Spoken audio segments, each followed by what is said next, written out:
Hello everyone, this is Tarun Kumar and I welcome you all on my English channel TKS Classes. For full courses, please contact on given numbers. Let's begin today's topic.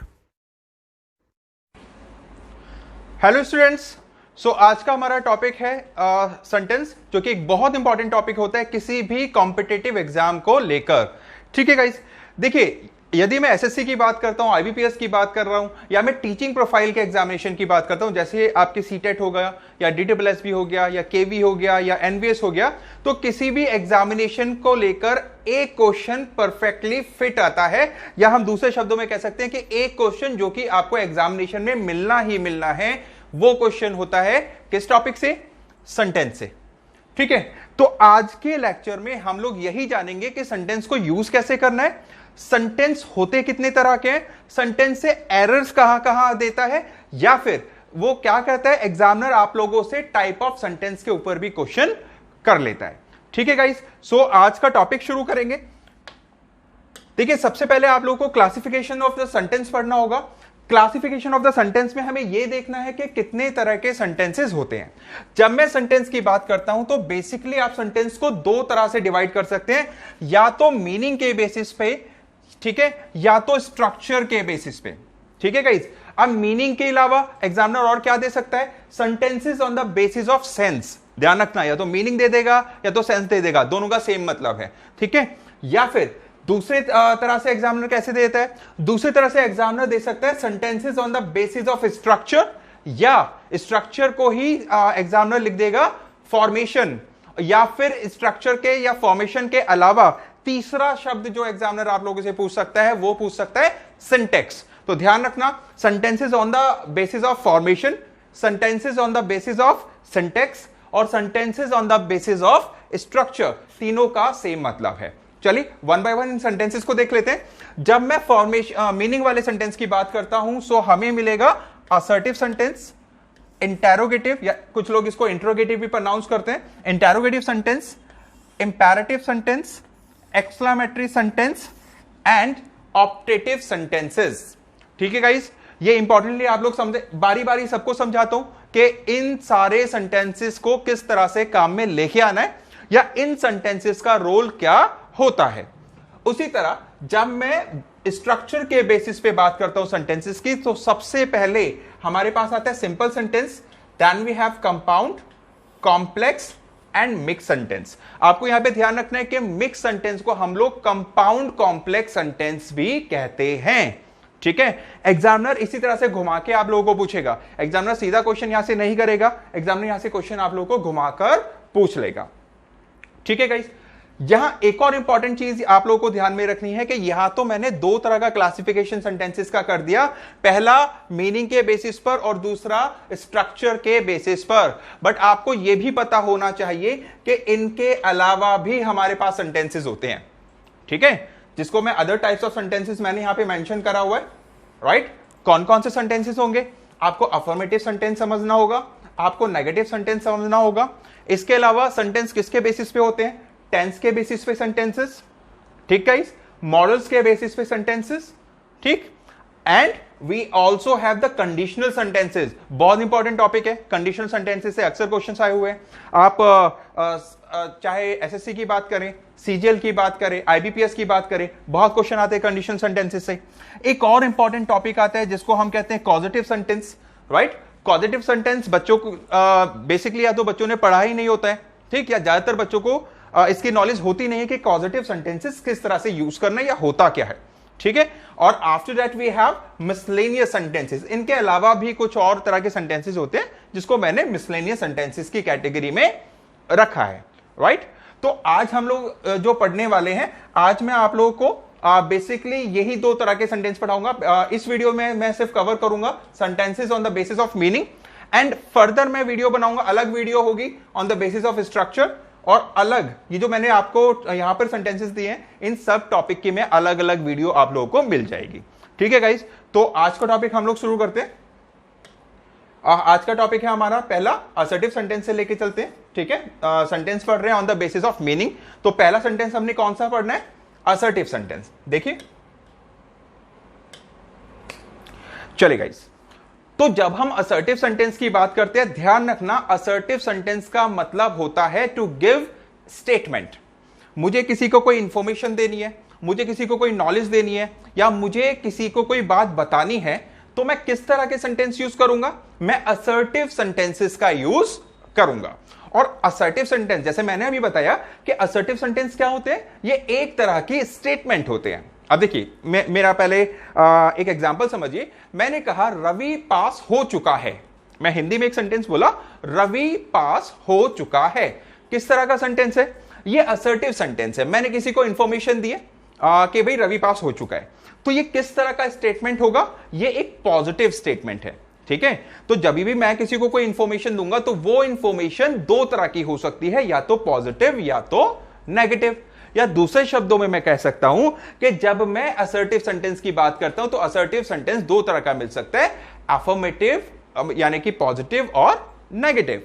ठीक है guys, positive statement को हम लोग कहते हैं affirmative, या positive statement को हम लोग रखते हैं अफर्मेटिव सेंटेंस में, और नेगेटिव स्टेटमेंट को हम लोग रखते हैं नेगेटिव सेंटेंस में। ठीक है गाइस, मेरे ख्याल से दोनों का क्लियर हुआ होगा। तो अफर्मेटिव यानी कि पॉजिटिव स्टेटमेंट, और नेगेटिव यानी कि एक नेगेटिव स्टेटमेंट देना।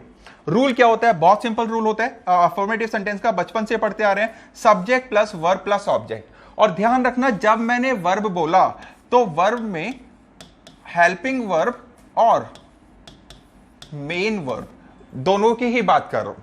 ठीक है, स्ट्रक्चर देख लेते हैं, एक एग्जांपल के साथ क्लियर करते हैं। You are my friend, you यहां पर सब्जेक्ट है, आर मेरा वर्ब है, और माई फ्रेंड एक ऑब्जेक्ट है। तो मैं स्टेटमेंट दे रहा हूं कि भाई तुम मेरे दोस्त हो, इट्स अ पॉजिटिव स्टेटमेंट। इसी तरह से Radha has a beautiful dress. ठीक है, राधा यहां पर सब्जेक्ट है, हैज यहां पे वर्ब है, और अ ब्यूटिफुल ड्रेस ये आपका एक फ्रेज हुआ जो कि ऑब्जेक्ट के स्थान पर आ रहा है। ठीक है, अब जब आप इसका नेगेटिव देखेंगे, so you are not my friend, obviously not के साथ क्या दे रहा है? नेगेटिव सेंस दे रहा है। Radha has no beautiful dress, अब यहां पे नो के साथ क्या है? No basically negative sense they रहा है। लेकिन एक बात यहां पे आप लोगों ने नोटिस करी, मैंने पहले सेंटेंस में नॉट का यूज करा है और बाद वाले सेंटेंस में नो का। ऐसा क्यों हुआ? क्या आप रिप्लाई दे सकते हैं? चले, यहां ये देखिएगा कि जो नॉट है और जो नो है, तो नॉट आपका एडवर्ब होता है, एडवर्ब की तरह काम कर सकता है। तो एडवर्ब किसकी विशेषता बताएगा? एडवर्ब विशेषता बताएगा वर्ब की। ठीक है गाइस, और जो नो होता है ये होता है एडजेक्टिव। एडजेक्टिव किसकी विशेषता बताएगा? एडजेक्टिव विशेषता बताएगा नाउन की। ठीक है, तो आपको यह बात ध्यान रखना है कि जब तक किसी सेंटेंस में मेन वर्ब नहीं होगी, ठीक है, मेन वर्ब, तो आप मेन वर्ब के बिना क्या नहीं लगाएंगे? आप मेन वर्ब के बिना नॉट का यूज नहीं करते, या फिर जब तक नो या नॉट में से वर्ब को मॉडिफाई ना करे तो आप इसके साथ नॉट यूज नहीं करेंगे। तो यहां पर देखिए, नो किसकी विशेषता बता रहा है? ड्रेस की। तो ड्रेस नाउन है, दैट इज व्हाई मैंने यहां पे नो लगाया। तो ध्यान रखना, नेक्स्ट टाइम से जब आपको मेन वर्ब मिलेगा तब नॉट लगाना, जब मेन वर्ब नहीं मिलेगा तो नो का यूज करना है। ठीक है गाइस, इसी तरह से नेक्स्ट सेंटेंस देखिए, सब्जेक्ट प्लस हेल्पिंग वर्ब, और हेल्पिंग वर्ब के साथ मेन वर्ब आ रहा है, देन ऑब्जेक्ट आ रहा है। ठीक है, तो जब मैंने कहा कुसुम हैज कुक्ड फूड, अब देखिए हैज के बाद कुक्ड आपको क्या मिला?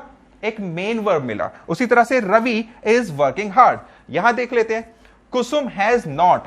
ठीक है, अब नॉट की विशेषता, नॉट किस लिए आया? क्योंकि कुक्ड वर्ब है, मेन वर्ब है, मैंने अभी ये मेंशन यहां पे कराया है। ठीक है, सो दैट इज व्हाई हम यहां पे क्या लेंगे? नो नहीं लेंगे, नॉट। अगर यहां पे एग्जामिनर नो दे रहा है तो वो एरर माना जाएगा।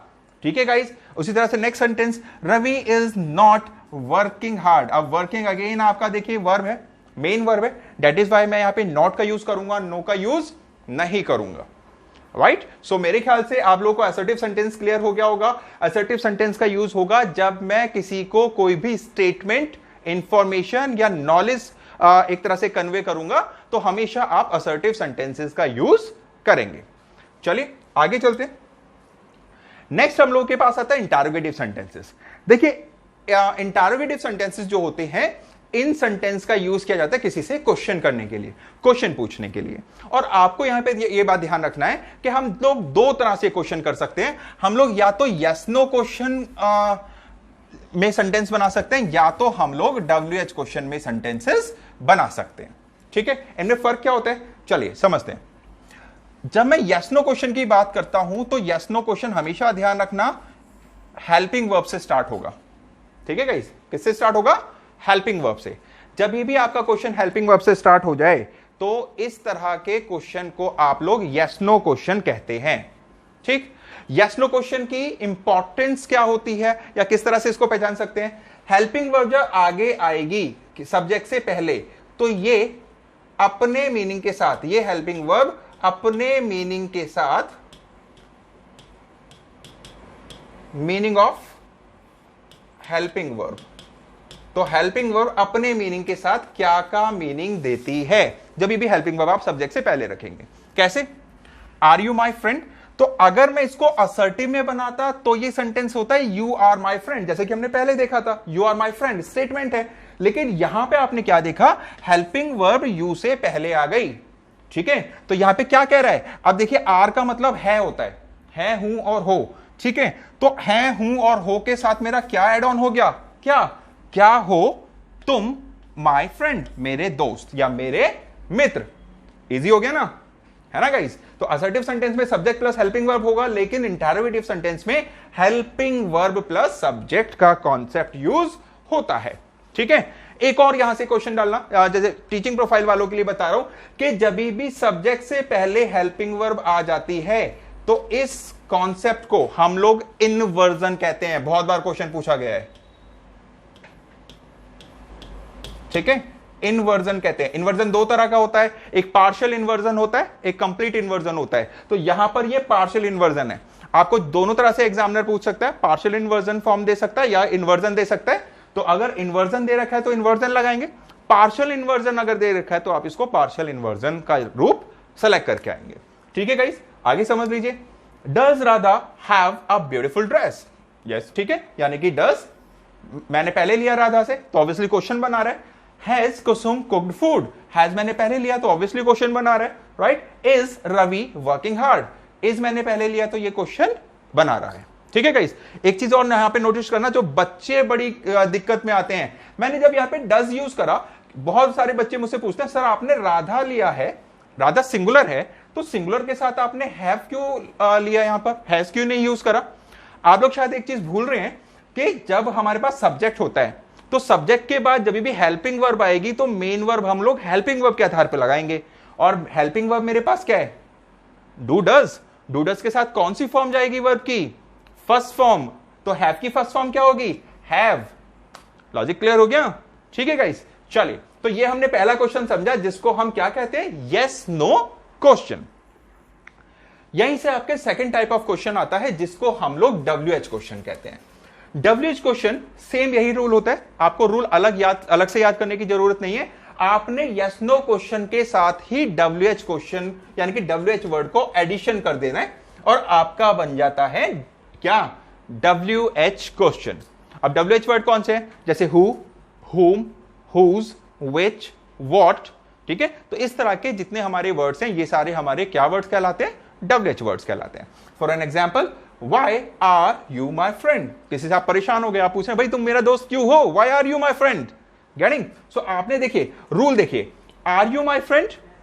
Are you my friend? तो उसी रूल के सामने मैंने सिर्फ WH वर्ड लगाया है। Getting guys? So मेरे ख्याल से इंटरोगेटिव भी आप लोगों को अच्छे से समझ में आ गया होगा। जो चीज समझ में नहीं आ रही है कमेंट्स में डालते रहिएगा, पूछते रहिएगा साथ साथ, ठीक है। अगर कहीं भी दिक्कत है, कहीं भी फंस रहे, राइट, तो आप तुरंत उस चीज को क्लियर करने की कोशिश करिएगा। चलिए नेक्स्ट स्लाइड देखते हैं। Alright guys, so next type of sentences we have imperative sentences. अब बात करते हैं इंपैरेटिव सेंटेंस क्या होता है, किस तरह से इंपैरेटिव सेंटेंस को काम कर सकते हैं हम लोग।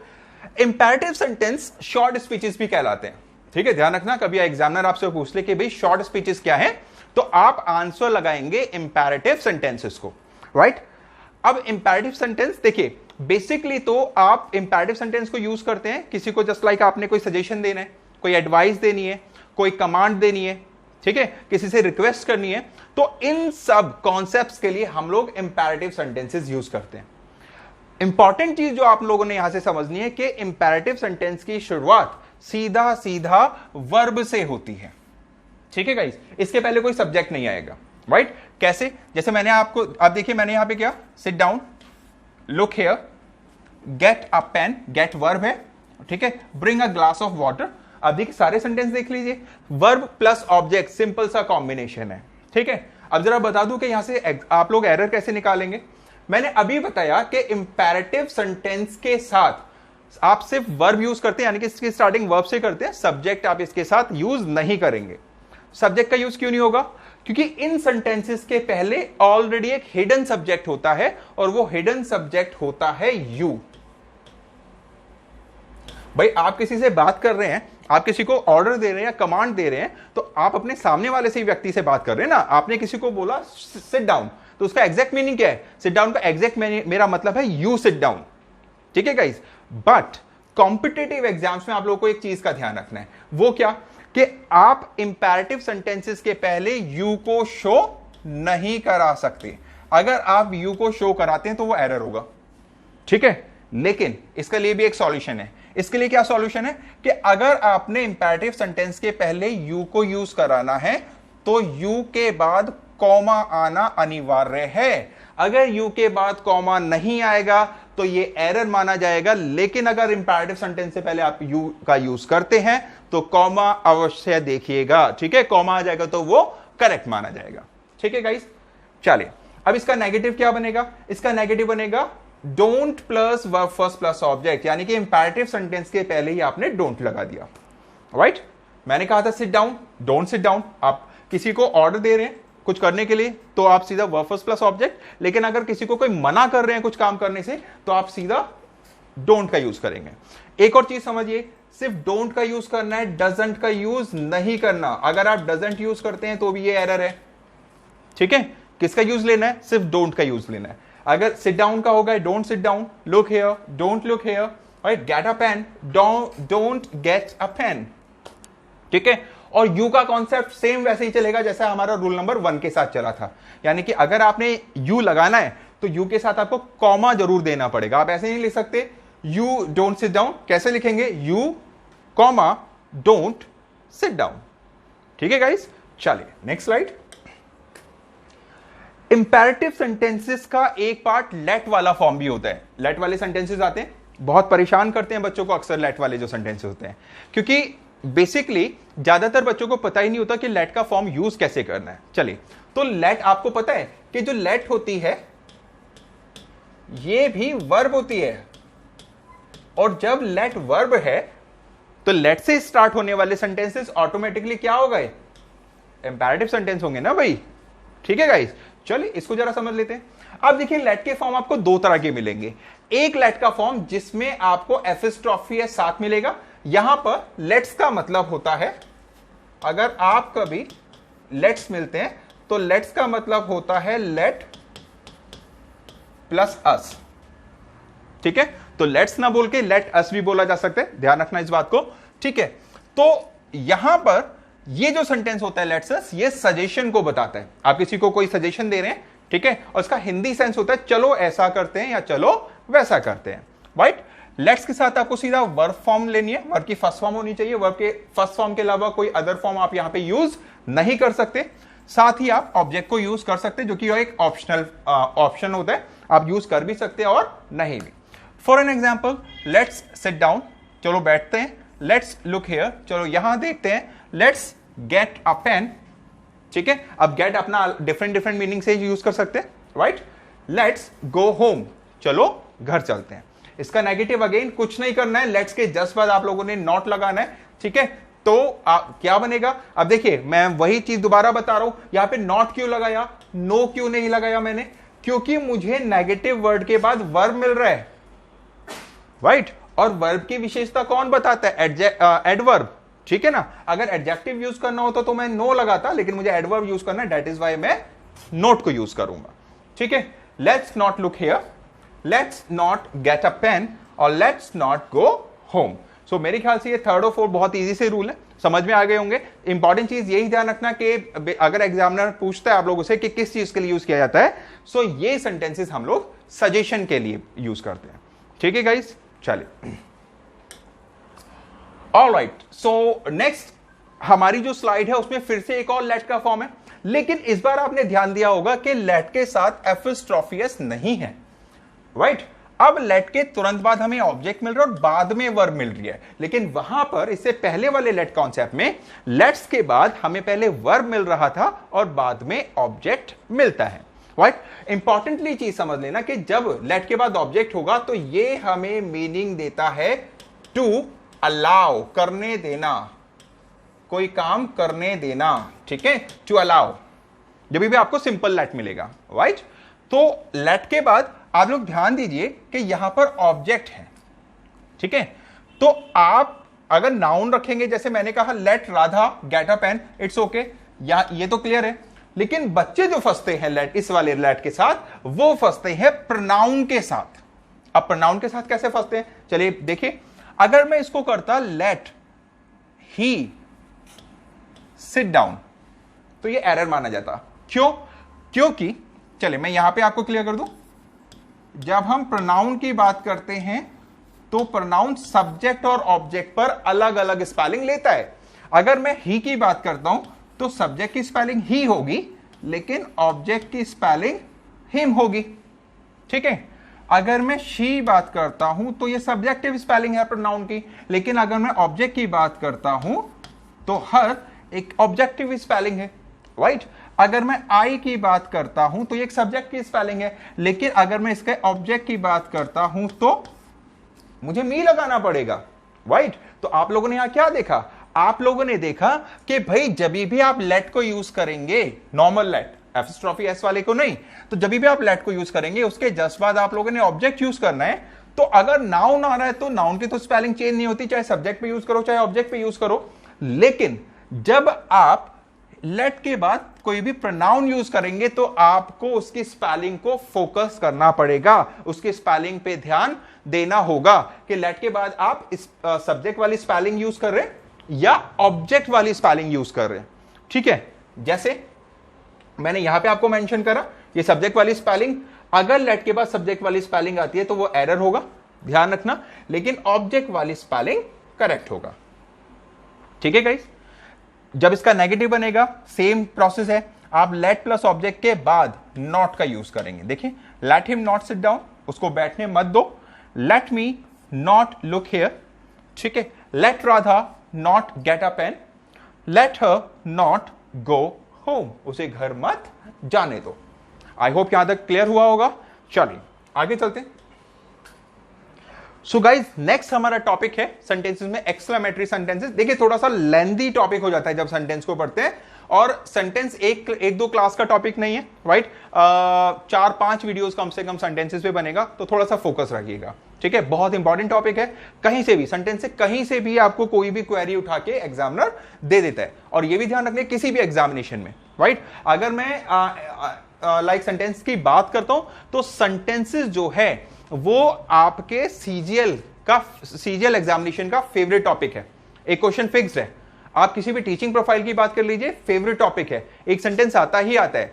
सीटेट जितनी मर्जी बार उठा लीजिए, हर एग्जाम में एक टॉपिक आपको सेंटेंस से मिलेगा ही मिलेगा, राइट। आप DSSB केवी उठा लीजिए, राइट, यहां से एक क्वेश्चन मिलेगा ही मिलेगा। अगली टॉपिक है वो है एक्सक्लेमेटरी सेंटेंसेस, राइट। देखिए एक्सक्लेमेटरी सेंटेंसेस को भी आपको ये समझना होगा कि जब मैं एक्सक्लेमेटरी सेंटेंसेस की बात करता हूं तो एक्सक्लेमेटरी सेंटेंसेस का मीनिंग होता है सडन फीलिंग्स।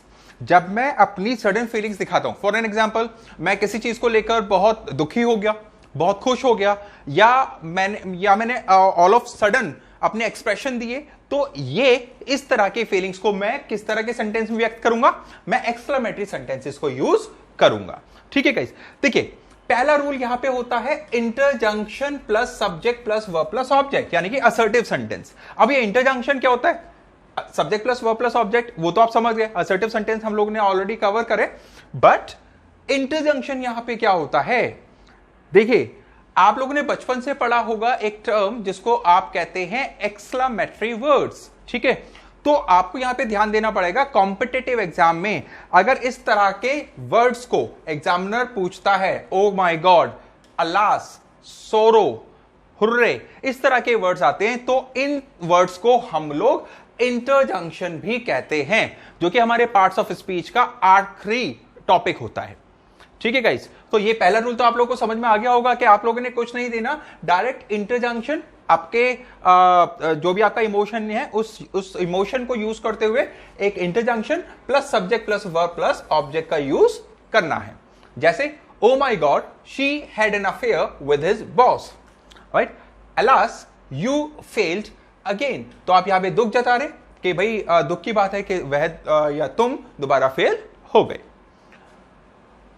पहले रूल में इतनी दिक्कत नहीं है, बट जो हमारा रूल नंबर 2 और रूल नंबर 3 है, इसको थोड़ा सा इंपॉर्टेंटली देख लेना कि जब हम रूल नंबर 2 की बात करते हैं तो यहां पर भी आप क्या कर रहे हैं, अपनी सडन फीलिंग्स दिखा रहे हैं, लेकिन किसके यूज के साथ, व्हाट या हाउ के साथ। और आप लोगों ने यहां पे ध्यान रखना है कि जब भी आप एक्सक्लेमेटरी सेंटेंस को व्हाट से स्टार्ट करेंगे तो इसके तुरंत बाद आप लोगों ने आर्टिकल लेना है, और वो आर्टिकल या तो ए होगा या तो एन होगा। कभी भी आप इसके बाद आर्टिकल द का यूज नहीं ले सकते। अगर आपने आर्टिकल द का यूज करा तो ये एक एरर माना जाएगा। ठीक है, इसके बाद आप लोगों ने एडजेक्टिव और एडवर्ब, फिर ऑब्जेक्ट, सब्जेक्ट एंड वर्ब। आप लोगों ने लास्ट में वर्ब को यूज करना है। ठीक है, और यहां फुल स्टॉप नहीं, लास्ट में एक्सक्लेमेटरी साइन को यूज देंगे। देखिए, What a beautiful dress it is, ठीक है, क्या सुंदर ड्रेस है ये, right. What a wise boy Rahul was, कि राहुल ठीक है, क्या बुद्धिमान लड़का था राहुल। ठीक गाइस, इसी से रिलेटेड लास्ट सेंटेंस जो एक्सक्लेमेटरी सेंटेंस का होता है, रूल नंबर 3, आपने अभी तो देखा था व्हाट से सेंटेंस स्टार्ट हो रहा है, लेकिन हाउ से भी इन सेंटेंसेस को यूज कर सकते हैं। लेकिन हाउ वाले सेंटेंस में आपको कभी भी आर्टिकल ए और एन का यूज नहीं देना है, एरर माना जाएगा। आर्टिकल दा का यूज देना है, वो भी एडजेक्टिव और एडवर्ब के बाद। आप देखिए, वर्ड से जब स्टार्ट था सेंटेंस तो एडजेक्टिव और एडवर्ब के पहले आप लोग आर्टिकल को यूज कर रहे थे, और कौन कौन से आर्टिकल, आर्टिकल ए या आर्टिकल एन का यूज वहां पे जा रहा था। लेकिन जब आपका सेंटेंस हाउ से स्टार्ट होगा तो आप लोगों ने आर्टिकल दा का यूज देना है, और वो भी किसके बाद, एडजेक्टिव या एडवर्ब के बाद। सेंटेंस देखिए, how beautiful the dress it is, ठीक है, कितनी सुंदर ड्रेस है ये। How wise the boy Rahul was, ठीक है, कितना बुद्धिमान लड़का था राहुल। ठीक है गाइस, सो आई होप आपको एक्सक्लेमेटरी सेंटेंस क्लियर हो गए होंगे। चलिए आज बढ़ते हैं लास्ट टाइप ऑफ सेंटेंस आज की वीडियो के लिए, जो कि है ऑप्टेटिव सेंटेंसेस। ठीक है, अब ऑप्टेटिव सेंटेंस को किस लिए यूज करते हैं, देखिए बेसिकली ध्यान रखना कि ऑप्टेटिव सेंटेंस को आप लोग इच्छा जताने के लिए यूज करते हैं। ठीक है, कैसे, सेंटेंस में देखिए, पहला सेंटेंस है subject plus verb plus object.